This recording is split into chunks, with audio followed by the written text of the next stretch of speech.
O Senhor esteja convosco. Proclamação do Evangelho de Jesus Cristo, segundo Marcos.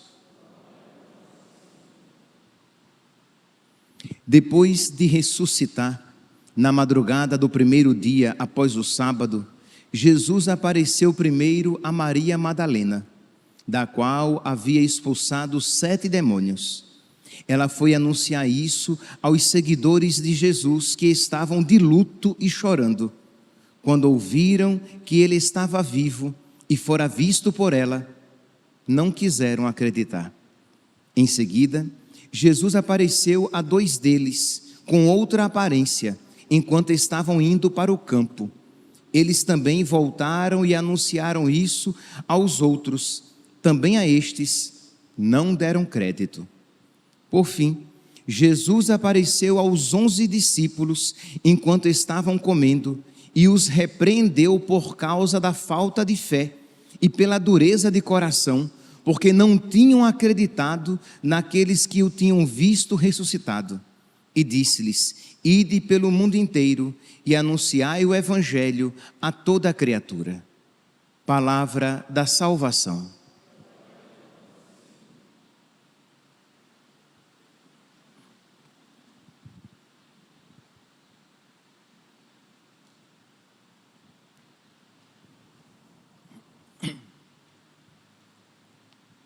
Caríssimos irmãos e irmãs, estamos no sábado da 8ª de Páscoa e desde o início da 8ª nós estávamos refletindo que nós vivemos esses 8 dias como um único e mesmo dia de Páscoa, dia da ressurreição, e os evangelhos retratam, relatam, expressam este acontecimento fundamental, que nos diferencia, né, que dá sentido à nossa fé, que é a ressurreição de Cristo. Pois bem, e hoje então, o trecho evangélico de hoje é um resumo de algumas aparições, trecho retirado do Evangelho de São Marcos, e ele vai dizendo, vai relatando algumas aparições de Nosso Senhor. E é interessante, meus irmãos, como os apóstolos são apresentados. Isto é, eles não são apresentados como pessoas ingênuas, crédulas, que acreditam facilmente em qualquer coisa. Muito pelo contrário. Jesus os critica porque eles não acreditaram de imediato. Por que eu estou dizendo isso? Porque uma das mentiras levantadas contra a ressurreição de Cristo é de que a ressurreição seria fruto de um delírio de homens exaltados. Isto é, que Jesus Cristo não teria ressuscitado coisíssima nenhuma, mas pessoas exaltadas, desequilibradas, os apóstolos, acreditaram nisso e propagaram esta, segundo eles, mentira, esta ilusão, este fruto do delírio, do desequilíbrio psicológico religioso deles. E se nós nos detivermos ao texto bíblico, nós veremos que os apóstolos são tudo menos exaltados. Muito pelo contrário, eles existem. Diz aqui, versículo 11: na madrugada do primeiro dia após o sábado, Jesus apareceu primeiro a Maria Madalena. Ela foi anunciar isso aos seguidores de Jesus que estavam de luto e chorando. Quando ouviram que ele estava vivo, não acreditaram, não quiseram acreditar. Ok? Jesus misericordiosamente, que quer que todos os homens se salvem e cheguem ao conhecimento da verdade, Jesus aparece aos discípulos de Emaús. Estes vão e anunciam aquilo que viram. Versículo 13: eles também, os discípulos de Emaús, voltaram e anunciaram isso aos outros. Também a estes não deram crédito. E Jesus, então, por fim, já que eles não acreditaram em Maria Madalena, nos discípulos de Emaús, tá bom, por fim, Jesus apareceu aos 11 enquanto estavam comendo e puxou-lhes as orelhas. Isso é, e os repreendeu por causa da falta de fé e pela dureza de coração, porque não tinham acreditado naqueles que o tinham visto ressuscitado. Então nós vemos aqui que a ressurreição é um dado objetivo, é algo acontecido de fato, que os apóstolos de início até mesmo resistiram, mas quando foram tocados pela fé, quando se abriram à fé, estiveram dispostos a morrer por aquilo que eles acreditavam. E aqui é um outro relato, é um outro, digamos, é um outro ponto a favor da veracidade da ressurreição. Ninguém morre por uma mentira. Às vezes, não se morre nem pela verdade. Quantas pessoas, querendo salvar a própria pele, negam a verdade, não pagam o preço da sua crença, da sua fé, dos seus princípios. Ora, se às vezes, infelizmente, não se morre pela verdade, muito menos pela mentira. E os apóstolos morreram. Por quê? Porque de fato eles acreditaram. Eles acreditavam. Nós ouvimos hoje na primeira leitura Pedro e João, que estavam sendo dissuadidos, né, de pregar o evangelho, estavam sendo persuadidos a negar a fé. Eles dizem o quê? Julgai vós mesmos, se é justo diante de Deus que obedeçamos a vós e não a Deus. Eles foram presos. Os chefes disseram o quê? Vocês parem de ficar pregando em nome de Jesus. E eles disseram: julgai vós mesmos, se é justo obedecer a vós e não a Deus. Quanto a nós, não podemos nos calar sobre aquilo que vimos e ouvimos. Isto é, vamos continuar pregando, porque aquilo que nós vimos e ouvimos, vimos Jesus ressuscitado, ouvimos a sua palavra, não iremos deixar de pregar, mesmo que tenhamos que pagar com a própria pele, com o derramamento do próprio sangue, por esta verdade pregada. Então nós vemos aqui, então este primeiro ponto, de que os apóstolos não eram crédulos, ingênuos, que acreditavam em qualquer coisa, não eram homens delirantes, exaltados, religiosos, desequilibrados. Um outro ponto interessante que nós vimos, não sei se vocês prestaram atenção durante a semana, as pessoas se encontravam com Jesus e não reconheciam Jesus. Maria Madalena achou que era um jardineiro. Os discípulos de Emaús não o reconheceram, só o reconheceram no partir o pão. Ontem, a frase até era bem instigante, vou ler aqui para ser bem fiel ao texto evangélico. Ontem dizia assim, que João capítulo 21, versículo 12, nenhum dos discípulos se atrevia a perguntar quem era ele, pois sabiam que era o Senhor. Não é estranho? Eles não perguntavam quem era ele, porque sabiam que era ele, que era o Senhor. Por quê? Porque Jesus ressuscitado, ele aparecia de formas diferentes. Jesus ressuscitado, agora com um corpo humano verdadeiro, mas um corpo humano glorioso, um corpo humano ressuscitado, que podia entrar em um lugar com portas fechadas. Então era um corpo glorioso que não estava mais sujeito às leis criadas por Deus, por Ele mesmo. Então é um corpo diferente. E diz aqui o evangelho de hoje, no versículo 12, em seguida Jesus apareceu a dois deles com outra aparência. Então esta liberdade de Jesus de dispor de aparências diversas para aparecer àqueles, digamos, eleitos, para lhes ensinar que agora o conhecimento dele está noutro âmbito, noutro nível, não é mais um conhecimento humano, um conhecimento pelas características físicas, simplesmente, mas é um conhecimento espiritual.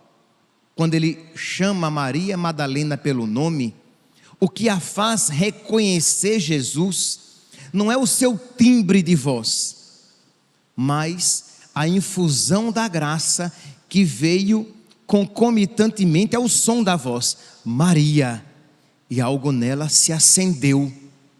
Ela disse: é o Senhor. Isto é, ela reconheceu o Senhor, não pelas suas características físicas. Quando os discípulos de Emaús reconheceram Jesus, o reconheceram não porque, é verdade, ele está um pouco diferente, mas ele se parece mesmo com aquele com quem nós convivemos. Não, eles reconheceram Jesus ao partir o pão. Foi uma celebração eucarística que eles reconhecem o Senhor. Então, nós somos chamados também durante este tempo da Páscoa, pedir a nosso Senhor que nos conceda a sua graça para que nós cresçamos em intimidade com Ele, de modo que nós o reconheçamos nas diversas aparências que Ele se apresente a nós, isto é, nas diversas circunstâncias da nossa vida, às vezes de uma maneira gozosa, às vezes de uma maneira dolorosa, às vezes de uma maneira gloriosa, que nos enche de alegria, que nos enche de júbilo, mas às vezes nas cruzes que Ele misericordiosamente nos apresenta. Reconhecer nosso Senhor, né, em todas as circunstâncias da nossa vida. Pois bem, então nós vimos essas duas, digamos, características que o Evangelho, esses dois pontos que o Evangelho de hoje nos dá a oportunidade de refletir, mas também tem um outro ponto interessante. Jesus, quando aparece ressuscitado aos discípulos, ele diz o quê? Ide, anunciai o Evangelho, disse-lhes, ide pelo mundo inteiro e anunciai o Evangelho a toda criatura. Este mandato não é apenas para os apóstolos, este mandato é para todos nós. Todos aqueles que creem, recebemos este mandato. A nós nos foi enviado este mandato, ir por todo o mundo, pregando o Evangelho a toda criatura. E qual será, meus irmãos, não poucas vezes, a consequência de anunciar o Evangelho? As primeiras leituras que nós estamos ouvindo nas missas da oitava nos mostram isso, a perseguição. Nós vimos aqui os apóstolos Pedro e João presos. Por quê? Porque eles cometeram um crime? Não. Presos. Por quê? Porque eles fizeram algo mal? Não. Presos porque eles fizeram o bem. Se vocês pegarem Atos dos Apóstolos, capítulo 4, versículo 9, vocês vão encontrar Pedro e João dizendo: hoje estamos sendo interrogados e perseguidos e punidos por termos feito o bem. Pedro depois, já mais velho, vai refletir mais profundamente lá em 1 Pedro, capítulo 3, versículo 17. Gostaria que vocês guardassem, que vocês gravassem, para depois meditar, né, fazer oração. 1 Pedro, capítulo 3, versículo 17, quando Pedro diz assim: pois será melhor sofrer praticando o bem, será melhor sofrer por termos feito o bem, se esta for a vontade de Deus, do que por termos praticado o mal. Pedro então reconhece que não poucas vezes, por causa do Evangelho, por causa de Jesus, nós iremos sofrer por praticarmos o bem. E qual é, digamos, o maior bem? Ir por todo o mundo e pregar o Evangelho a toda criatura. Meus irmãos, a gente às vezes, isso é um mal muito grande, muitas vezes as pessoas compreendem o pregar o Evangelho, o viver a religião, como se fosse algo fortuito, como se fosse algo gratuito, como se fosse algo acidental, acessório. Não, pregar o Evangelho, viver a nossa religião é algo fundamental. Não é fundamental que tenhamos um bom emprego, porque um dia morreremos e o deixaremos. Não é fundamental, essencial, que tenhamos uma boa saúde, porque um dia ou morreremos muito saudáveis, num acidente, ou morreremos porque perdemos a saúde, mas nós a perderemos. Mas fundamental são os nossos relacionamentos. Não são, porque um dia ou nós iremos perdê-los aqui neste mundo mesmo, ou iremos deixá-los. Mas fundamental é a nossa religião, é a nossa ligação com Deus, porque nos ensina a valorizar e a buscar aquilo que não passa. Então muitas vezes nós lidamos com a religião como se fosse algo acessório, um acréscimo muito legal, a cereja do bolo. Mas se o bolo não tiver cereja, continua bom. Não, meus santos, a nossa religião, a nossa fé, o nosso Deus é aquela realidade sem a qual nada mais tem sentido. Isto é, se não existe a vida eterna, se não existe um Deus que me espera, se não existe um Deus que me criou, que me salvou e que reserva para mim uma felicidade sem fim, este mundo perdeu sentido. Então nós precisamos mais do que nunca viver esta fé e propagar esta fé. Então por causa disso, os apóstolos estavam sendo perseguidos, estavam sofrendo por terem praticado o bem, estavam sofrendo, como vai dizer Pedro aqui, em Atos, capítulo 4, versículo 12, ele pregava que em nenhum outro há salvação, pois não existe debaixo do céu outro nome dado aos homens pelo qual possamos ser salvos. Então, por isso, para testemunhar isso, ele estava disposto a sofrer, porque nós não podemos deixar de falar a respeito daquilo que vimos e ouvimos. Mas vocês vão ser presos se vocês continuarem falando que não há salvação em nenhum outro nome, de que Jesus Cristo é Deus e que Ele ressuscitou. Mas é melhor sofrer por defendermos e pregarmos a verdade, por fazermos o bem, se esta for a vontade de Deus, do que sofrer por fazermos o mal. Então vamos lá, meus irmãos, os nossos predecessores, os apóstolos, sofreram porque ousaram dizer que não havia salvação em um outro nome a não ser no nome de Jesus. E nós hoje em dia queremos uma sorte diferente. E nós hoje em dia não queremos mais pregar isso porque é politicamente incorreto. Porque o que é bonito para o mundo atual, bonito é dizer assim: você é católico? Muito bem, é bom para você ser católico? Então seja um bom católico. Você é espírita? É bom para você ser espírita?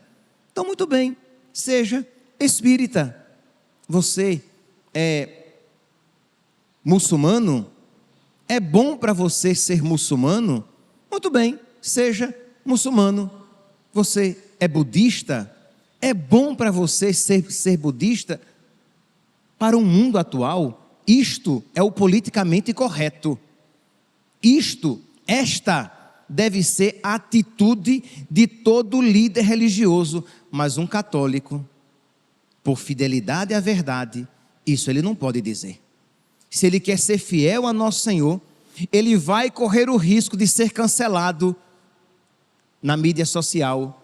Ele vai correr o risco de ser criticado pelas pessoas, pelos seus amigos, pelos seus conhecidos, às vezes até mesmo criticado por aqueles que estão sentados nos bancos da igreja. Mas o que é mais importante, obedecer a Deus ou a vós? Disseram Pedro e João. Isto é, Atos dos Apóstolos, capítulo 4, versículo 19. Julgai vós mesmos se é justo diante de Deus que obedeçamos a vós e não a Deus. Isto é, o mundo não quer que nós obedeçamos a Deus. O mundo não quer que nós preguemos isso, porque isso é um discurso muito duro, isso é uma prepotência religiosa, isso é um discurso de ódio. Mas para nós, meus irmãos, é o bem que nós temos a oferecer, isto é, a verdade. Jesus Cristo é o nosso Deus, é o nosso único Salvador, e não há salvação em um outro nome, a não ser no nome de nosso Senhor Jesus Cristo. E nós precisamos o quê? Querer e nos esforçar para converter, para ganhar o maior número de almas, para que o maior número de pessoas aceite Jesus Cristo na sua igreja que Ele deixou aqui, fundada sobre a terra. Então isto nós não podemos deixar de pregar, porque nisto nós cremos. Nós não podemos deixar de falar a respeito daquilo que vimos e ouvimos. Foi a palavra de nosso Senhor, e foi a palavra de Pedro e João, e o mandato de nosso Senhor é: ide por todo mundo e pregai isso. Ide por todo mundo e pregai o evangelho a toda a criatura. Então precisamos ser fiéis a nosso Senhor e estarmos dispostos, se esta for a vontade de Deus, ao sofrimento por fazermos o bem, por pregarmos a verdade, com toda a caridade, com toda a paciência, com todas as virtudes necessárias para se falar a verdade, mas falando a verdade.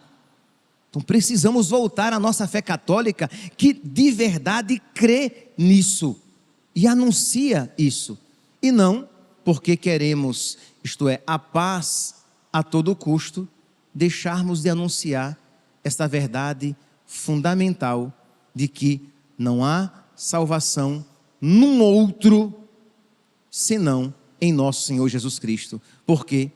Porque Ele nasceu para nos salvar. Por quê? Porque Ele é Deus feito homem. Por quê? Porque Ele morreu por nós e por nós ressuscitou. Com toda a caridade e com toda a verdade. Buda morreu e está enterrado. Com toda a caridade, mas com toda a verdade. Maomé, que não tinha nem pretensão de ser Deus, apenas o profeta, morreu e está enterrado. Confúcio morreu e está enterrado. Allan Kardec morreu e está enterrado.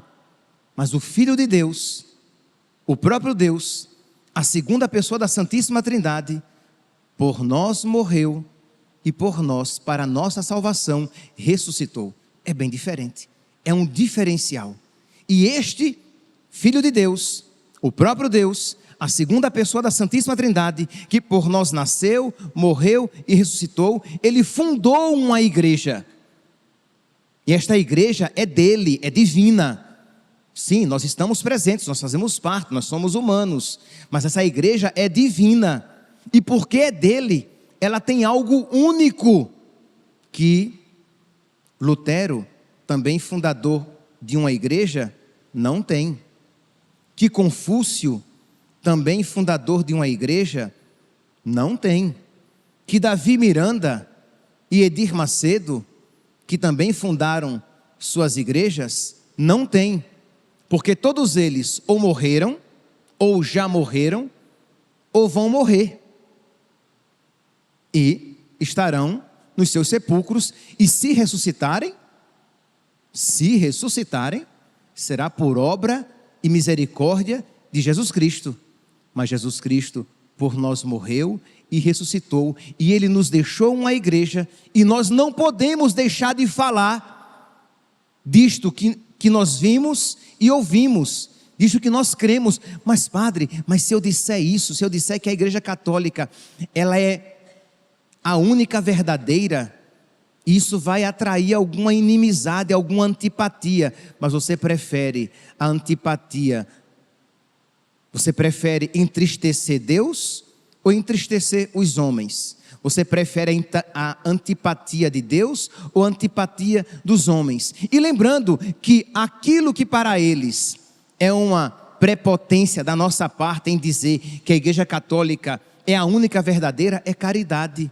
Porque nós queremos que eles também se convertam e dela participem.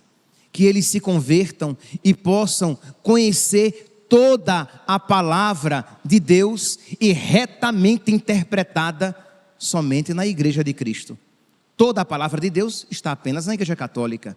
E retamente interpretada à luz do magistério, à luz da tradição, pelo magistério da igreja. Nós também queremos que eles tenham acesso a todos os sacramentos que Cristo deixou na sua igreja. De um modo particular, o batismo, a Eucaristia, o sacramento da confissão e todos os outros sacramentos. Nós também queremos que eles conheçam aqueles verdadeiros amigos de Deus, os santos, e que viveram numa total fidelidade, numa total correspondência à vontade de Deus, para que eles aprendam a imitá-los. Como o próprio São Paulo diz: sede meus imitadores, assim como eu sou de Cristo.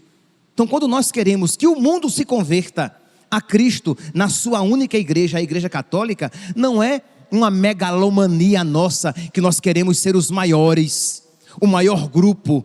Não é isso. É porque nós cremos e não podemos deixar de falar a respeito disto que nós vimos e ouvimos. Nós cremos que Jesus Cristo é o nosso único Salvador, e Ele deixou uma única igreja neste mundo como um caminho de salvação, como um caminho de encontro com Ele. Então, meus irmãos, que nesta oitava de Páscoa, neste finalzinho já, nós peçamos a Deus que encha o nosso coração com o seu Espírito, para que nós estejamos dispostos, mesmo que à custa de sofrimento, mas que sejamos dispostos a ir por todo o mundo, pregando o Evangelho a toda criatura. Louvado seja nosso Senhor Jesus Cristo, para sempre seja louvado.